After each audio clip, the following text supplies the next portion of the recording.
ចាំចំណាំវាចាខ្ញុំចាអាការៈឈ្មោះអ្នកមិនប្រែ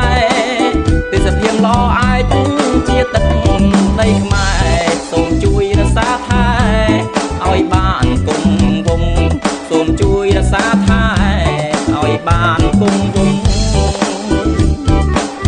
ពោធិ៍សាត់វាលវែងលែងឆ្ងាយដូចមុនអីលើផ្លូវធំមិនដូចមុនឡើ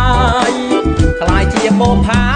គៀនខ្លួនបងកាយស្រស់ម្លេះព្រះអើយអោស្រុកវាលវែងស្រស់ម្លេះព្រះអើយអោស្រុក